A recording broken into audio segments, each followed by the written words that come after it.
ಶುಭೋದಯ, ನಮಸ್ಕಾರ, welcome to Yoyo Kannada. ಬನ್ನೀಗ ನೋಡೋಣ ಈ ದಿನದ ಪ್ರಮುಖ 5 ಬ್ರೇಕಿಂಗ್ ನ್ಯೂಸ್ಗಳು.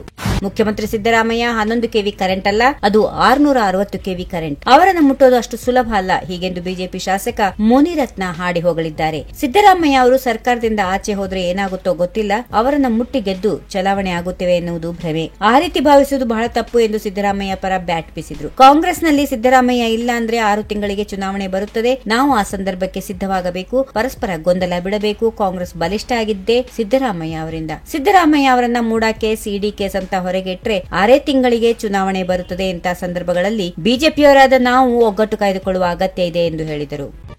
ಬಿಜೆಪಿ ರಾಜ್ಯಾಧ್ಯಕ್ಷ ಬಿವೈ ವಿಜಯೇಂದ್ರ ಅವರ ವಿರುದ್ಧ ಬಹಿರಂಗವಾಗಿ ವಾಗ್ದಾಳಿ ನಡೆಸುತ್ತಿರುವ ಬಿಜೆಪಿಯ ಹಿರಿಯ ಶಾಸಕ ಬಸನಗೌಡ ಪಾಟೀಲ್ ಯತ್ನಾಳ್ ಅವರಿಗೆ ಬಿಜೆಪಿ ಕೇಂದ್ರ ಶಿಸ್ತು ಸಮಿತಿ ಮತ್ತೆ ನೋಟಿಸ್ ನೀಡಿದೆ. ಈ ಹಿಂದೆಯೂ ಯತ್ನಾಳ್ ಅವರಿಗೆ ಬಿಜೆಪಿ ಕೇಂದ್ರ ಶಿಸ್ತು ಸಮಿತಿ ನೋಟಿಸ್ ನೀಡಿತ್ತು, ಮತ್ತೆ ಅವರು ಉತ್ತರ ಸಹ ನೀಡಿದ್ರು. ಆದರೆ ವಿಜಯೇಂದ್ರ ವಿರುದ್ಧ ನಿರಂತರವಾಗಿ ಹೇಳಿಕೆ ನೀಡುವುದನ್ನ ಮಾತ್ರ ನಿಲ್ಲಿಸಿಲ್ಲ. ಹೀಗಾಗಿ ಇಂದು ಮತ್ತೊಮ್ಮೆ ಯತ್ನಾಳ್ ಅವರಿಗೆ ಕಾರಣ ಕೇಳುತ್ತಾ ಶೋಕಾಸ್ ನೋಟಿಸ್ ನೀಡಲಾಗಿದೆ.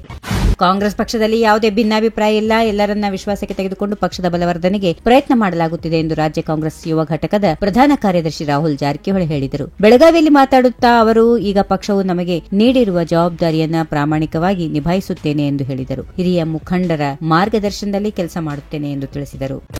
ಎಐಸಿಸಿ ಅಧ್ಯಕ್ಷ ಮಲ್ಲಿಕಾರ್ಜುನ್ ಖರ್ಗೆ ಅವರ ಭೇಟಿಯ ವೇಳೆ ರಾಜಕೀಯ ವಿಷಯದ ಬಗ್ಗೆ ಚರ್ಚೆ ಮಾಡಿಲ್ಲ ಎಂದು ಗೃಹ ಸಚಿವ ಡಾ ಜಿ ಪರಮೇಶ್ವರ್ ಸ್ಪಷ್ಟಪಡಿಸಿದರು. ಎಐಸಿಸಿ ಅಧ್ಯಕ್ಷ ಮಲ್ಲಿಕಾರ್ಜುನ್ ಖರ್ಗೆ ಅವರ ಕುಟುಂಬ ಮತ್ತು ನಮ್ಮ ಕುಟುಂಬ ಒಂದೇ, ರಾಜಕೀಯದ ಹೊರತಾಗಿ ಅವರು ನನಗೆ ಅಣ್ಣನಂತೆ, ನಾನು ಅವರನ್ನ ಆಗಾಗ ಭೇಟಿಯಾಗುತ್ತೇನೆ ಎಂದು ಹೇಳಿದರು.